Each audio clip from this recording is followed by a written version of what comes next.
Hi, Big Tractor Power fans. This video comes to you from a Western Kentucky field where a 600 horsepower Challenger MT875E track tractor is subsoiling the ground with a John Deere 915V ripper. In this video, I would like to take you up in the cab of the tractor to visit with a farmer to talk to him about the advantages of subsoiling the ground in the fall to begin preparation of the seedbed for next year's corn crop. Let's head out to the tractor now so you can see and hear what it's like to operate this 600 horsepower machine.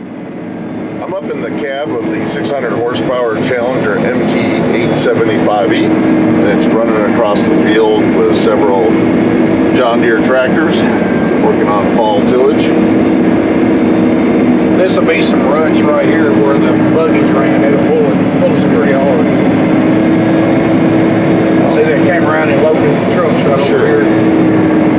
So we're going about 7.5 right now, and pull us down here. It's where the buggy pack. It'll build speed here as soon as they get out of there.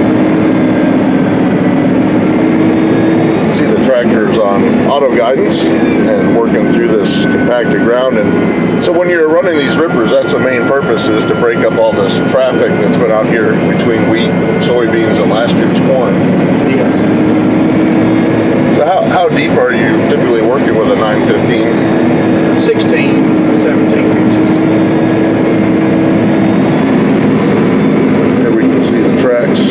These are modified shanks on these rippers too. So what does a modification do? It allows me to run a real narrow shank so we're not really disturbing the surface. We're leaving a lot of the residue on the surface there, as you can see there. Where the old parabolic shank is an 1.5 inch wide shank, and it really blows the dirt at the top. You wouldn't have any residue after.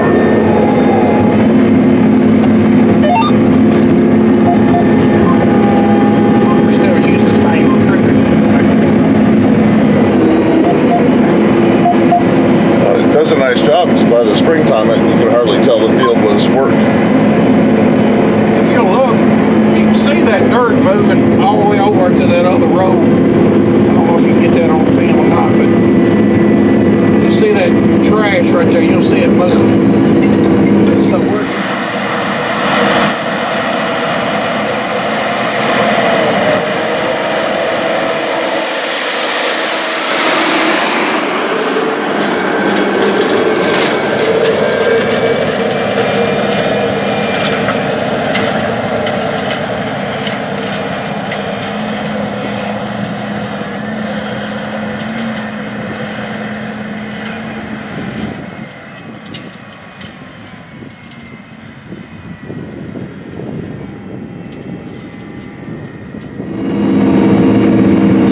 What size spacing do you have it on?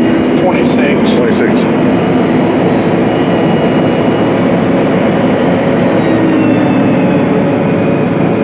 So when you're doing this kind of tillage over a lot of acres, it's kind of all hands on deck for every tractor you've got. So everything, we got enough manpower to run. Of course, we're trying to plant combine at the same time. So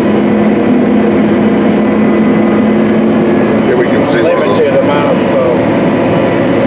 some of my guys are running grain carts and combines.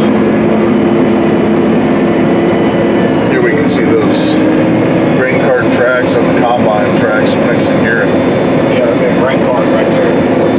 Look at the ripper pulling through that.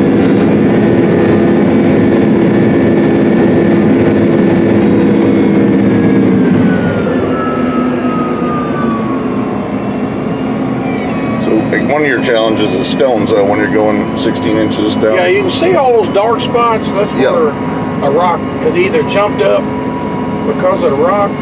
There's a trip shank right there that grew. There's a rock standing up. I mean, there's a lot of rock across here. I can see 4 right there, big ones. One right over there.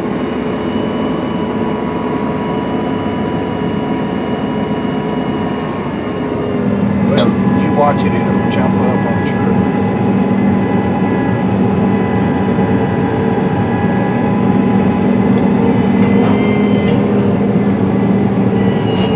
So there you lift it up just to, it's a washout area to keep the... I don't want to loosen the ground up right where the water will run. The waterway.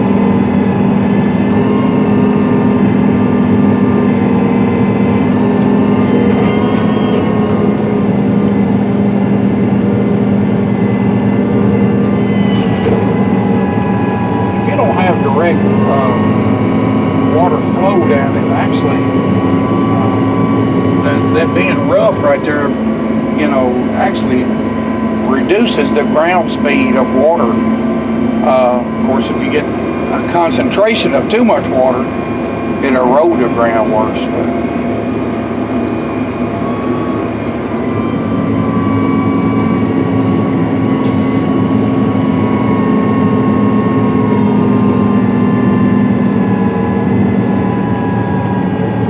You should see a river jump up here real quick. There's some rock ledge right through here. So I guess you just kind of learn over time where the spots to slow down are at. Yes.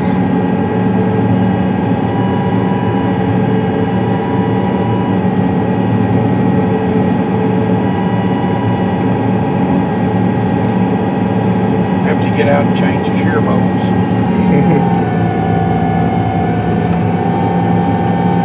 So the trips protect you most of the time, but they're still They gonna... do. I mean, it's probably, I'm probably shear bolt, breaking a bolt every 30th time I hit a rock. There's a big one right there. There's actually 3 rock right there, but you only see one big one.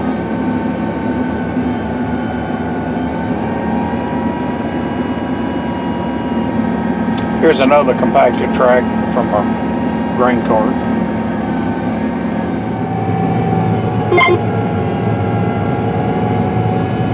So that beep is telling Billy that he's at the headland and it's time to turn around. It's jumping around. You see it right there? It's a rocky ledge right there.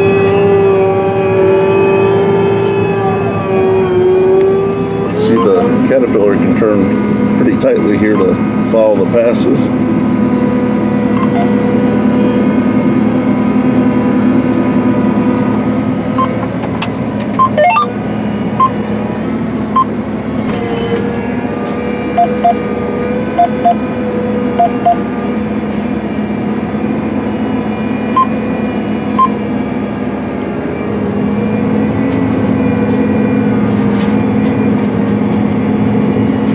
There's a rock that just popped out.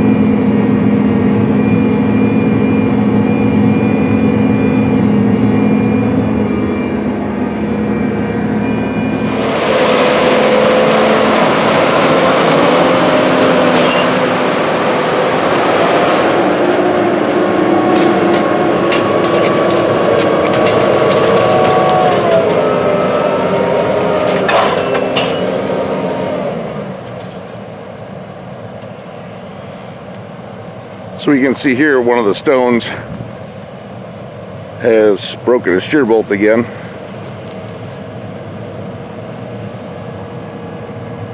And what happens is the shank just stays popped out of the ground because it broke the bolt. It does.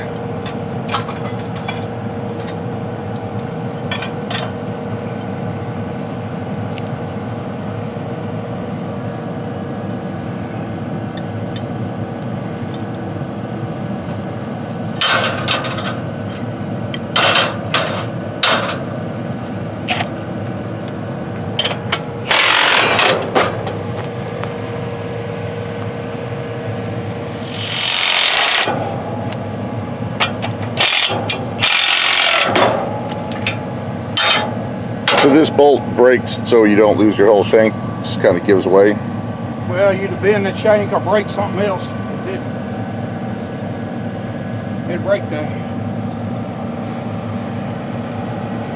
tripping mechanism or something.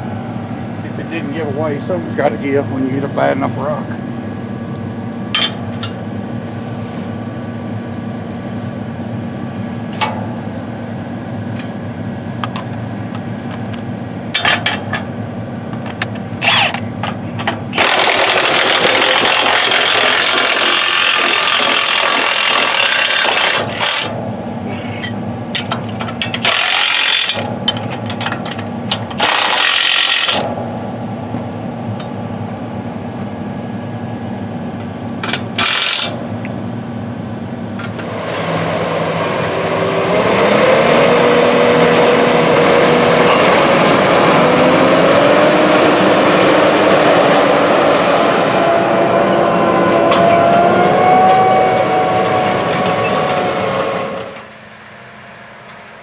As Billy takes off for the next field, we can take a look at some of the rocks that they're contending with out here in the field. There's some pretty good sized stones. I'll have to come in here with the skid steer next spring and grab this and haul it off to the edge of the field. You can see where the point on the ripper struck the rock, and the power that these tractors have to pull that out from underneath the ground. So it's good that they have that breakaway mechanism, especially when they're pulling something this size up that you wouldn't have known was down there. But there are definitely some good sized stones hiding anywhere from 16 to 18 inches underneath the soil in this field.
I hope you've enjoyed spending some time out in the field with and up in the cab of the 600 horsepower Challenger MT875E tractor, visiting with Billy about fall tillage. I'd like to hear about fall tillage on your farming operation. What type of tractor and implement are you operating? Tell me about it in the comment section below this video. If you've enjoyed the video, consider subscribing to Big Tractor Power YouTube, where there's over 1,000 videos of farm machines in action.